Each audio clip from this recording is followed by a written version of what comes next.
अस्सलामुअलैकुम dear students. जी बच्चों, आज आप फर्स्ट ईयर की न्यू बुक का चैप्टर नंबर 5 पार्शल फ्रैक्शन, इस पे बेटे हम बात करेंगे। इसकी एक छोटी सी 10 मिनट की वीडियो जो है इसकी डेफिनेशंस के मुतल्लिक पहले बेटे मैं बना चुका हूँ। उसको आप डिटेल से सुन लीजिएगा, देख लीजिएगा। आज जल्दी से हम बात करेंगे कि पार्शल फ्रैक्शंस रेजोल्यूशन की डेफिनेशन जो है उस पर बात कर लेंगे। तो expressing a rational function as a sum of partial fractions is called partial fraction resolution. तो अजीज़ बच्चों, ये इसकी जो आगे डेफिनेशंस हैं, यानी ओपन सेंटेंस क्या होता है, कंडीशनल इक्वेशन क्या होती है, आइडेंटिटी इक्वेशन क्या होती है, ये सारी बातें मैं पहले यानी वीडियो में कर चुका हूँ। रैशनल फ्रैक्शन की डेफिनेशन जो है उसको आप सुन लीजिए। An expression of the form p of x over q of x where p of x and q of x are polynomials in x with real coefficients and q of x not equal to 0 is called rational fraction। अजीज़ बच्चों, आपकी जो exercise 5.1 है, इसको आपकी book ने case number 1 बनाया हुआ है। तो केस नंबर 1 के मुताबिक जो हमारा डिनोमिनेटर होता है, जो हमारा q ऑफ x होता है अज़ीज़ बच्चों, उसमें तमाम लीनियर फैक्टर होते हैं और कोई फैक्टर रिपीट नहीं होता। जैसे आप एक्सरसाइज में देख रहे हैं कि क्वेश्चन नंबर 1 में जो डिनोमिनेटर में फैक्टर है वो x² - 1 है, जो कि आपको ऐसे लग रहा है जैसे ये क्वाड्रेटिक है। तो अगर आपको कोई डिनोमिनेटर में फैक्टर क्वाड्रेटिक लग रहा हो तो आपने सबसे पहले चेक करना है कि क्या उसके फैक्टर्स बनते हैं या नहीं। तो इसके बेटे फैक्टर बन रहे हैं, यानी x² - 1 के दो फैक्टर x-1 और x+1 बन जाएंगे। तो केस नंबर 1 में question number 1, question number 2, question number 3, question number 4, 5, 6, 7, 8 और 9 तक आ रहे हैं। इनमें जितने भी आपके डिनोमिनेटर में फैक्टर्स हैं वो अज़ीज़ बच्चों अगर लीनियर नहीं है तो लीनियर में चेंज हो जाएंगे, रिड्यूस हो जाएंगे। तो आइए जल्दी से बात करते हैं कि पार्शियल फ्रैक्शन रेजोल्यूशन की डिटेल से डेफिनेशन भी देख लेते हैं। Expressing a rational fraction as a sum of two or more rational fractions.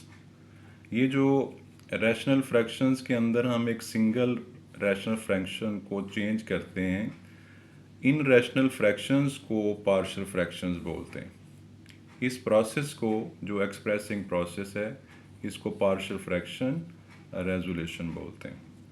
अज़ीज़ बच्चों, चूँकि हमने बात की है रैशनल फ्रैक्शन की कि उसकी हम पार्शियल फ्रैक्शन करते हैं, तो रैशनल फ्रैक्शन पे भी थोड़ी सी बात हो जाए कि ये किसे कहा जाता है। An expression of the form p of x over q of x where p of x and q of x are polynomials। यहाँ बेटे एक वर्ड पॉलिनॉमियल आपके पास आया है, इसका भी पता होना चाहिए कि पॉलिनॉमियल किसको कहते हैं।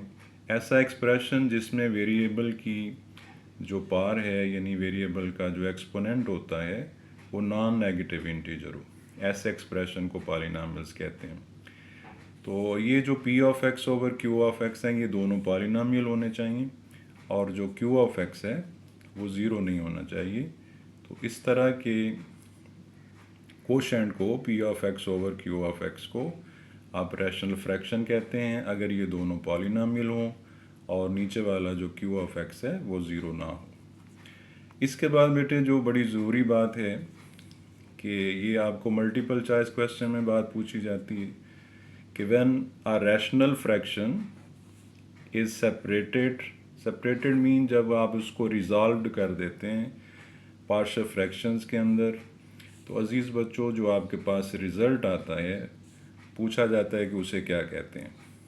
उसे आइडेंटिटी इक्वेशन या सिंपली आइडेंटिटी कहते हैं। जैसे मैंने ये एग्जांपल में लिखा है कि ये 7x plus 25 over x plus 3 into x plus 4 एक रैशनल फ्रैक्शन है जो कि प्रॉपर है, और इसको आपने दो रैशनल फ्रैक्शंस के सम में चेंज कर दिया है। तो अज़ीज़ बच्चों, ये जो इक्वेशन आपके पास है इसको यानी आइडेंटिटी इक्वेशन बोलेंगे।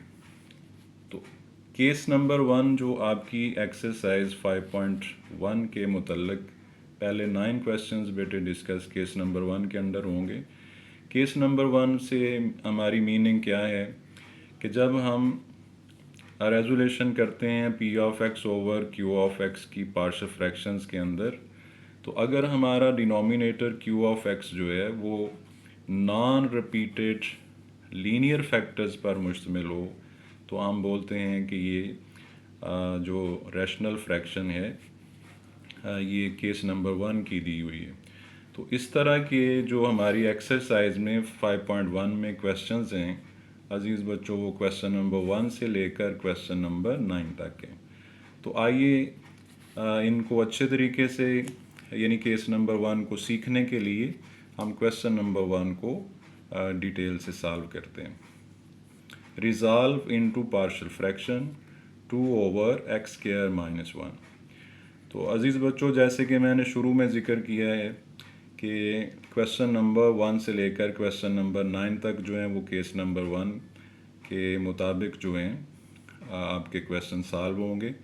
तो चूँकि रूल ये है कि सबसे पहले जिसको भी आपने रैशनल फ्रैक्शन को उसकी पार्शियल फ्रैक्शंस में चेंज करना हो, तो सबसे पहले आपने देखना होता है कि क्या वो प्रॉपर है। अगर वो प्रॉपर है तो फिर आपने देखना होता है कि क्या नीचे वाला जो डिनोमिनेटर है क्यू ऑफ एक्स है, क्या उसके कोई फैक्टर तो नहीं बनते। अगर वो फैक्टराइज हो सकता है तो आपने पहले वो करना है। तो अज़ीज़ बच्चों, एक्स स्क्वायर माइनस 1 जो है इसका ये जो आपका अलजेब्रिक फार्मूला है A square minus B square equal to A minus B into A plus B, इसके मुताबिक इसके दो लीनियर फैक्टर बन रहे हैं, एक्स माइनस 1 एक्स प्लस 1। तो अब सबसे पहले बेटे हम इसके फैक्टर बनाएंगे, उसके बाद ये हमारी जो टाइप बन जाएगी ये केस नंबर 1 यानी टाइप नंबर 1 बन जाएगी। तो टाइप नंबर 1 की पार्शियल फ्रैक्शन का रूल बेटे आप 9-10 से पढ़ते आ रहे हैं, जानते हैं कि हर लीनियर फैक्टर को एक कांस्टेंट आपने अलॉट करना है। तो x माइनस 1 के लिए a ओवर एक्स माइनस 1 लिखेंगे और x प्लस 1 के लिए b ओवर एक्स प्लस 1 लिखेंगे। ये एडिशन का साइन जो है ये आप खुद से लगाएंगे।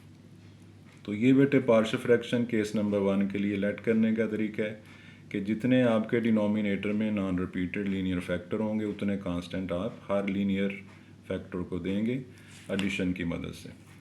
उसके बाद बेटे हमने इसको स्ट्रेट इक्वेशन में चेंज करने के लिए सादा सा सिंपल सा रूल है कि आप डिनोमिनेटर जो आपका लेफ़्ट साइड पर है उससे पूरी इक्वेशन को मल्टीप्लाई कर दें, multiply by x minus 1 into x plus 1, यानी लेफ़्ट साइड पर जो डिनोमिनेटर है उससे आप पूरी इक्वेशन को मल्टीप्लाई कर दें तो आपके पास एक सिंपल यानी स्ट्रेट इक्वेशन आ जाएगी। इसके बाद बेटे आपने ये इधर put x minus 1 equal to 0 नहीं करना, बल्कि आपने रफ साइड पे आपने रफ में आ जाना है। तो चेक करना है कि a के नीचे कौन सा फैक्टर है, उसको आपने सपोज करना है कि वो 0 है, वहाँ से x की वैल्यू बेटे आपने लेनी है। फिर दूसरा आपने देखना है कि b के नीचे आपका कौन सा लीनियर फैक्टर है, उसको सपोज करना है 0 के इक्वल, वहाँ से x की वैल्यू लेनी है।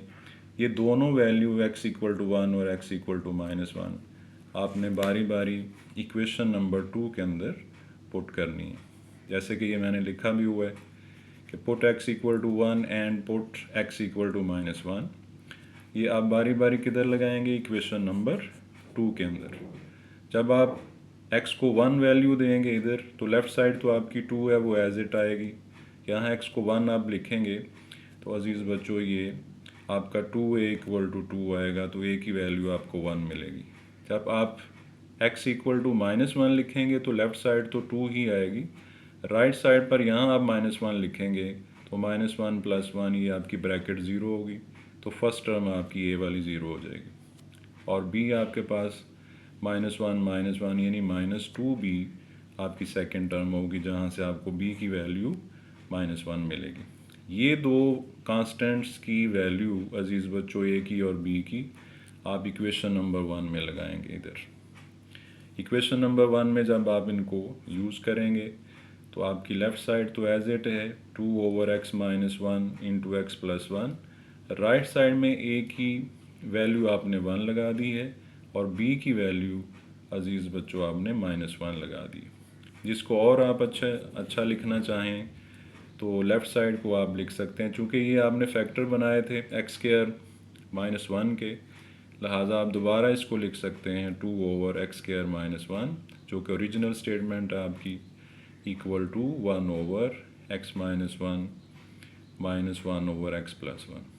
तो अज़ीज़ बच्चों, उम्मीद है कि ये मैंने एक एग्ज़ाम्पल ली है आपको केस नंबर 1 को अच्छे तरीके से सिखाने के लिए। उम्मीद है आपने इसको अच्छे तरीके से सीख लिया होगा। तो क्वेश्चन नंबर 2 जो है वो आप ट्राई करें। अल्लाह हाफिज़।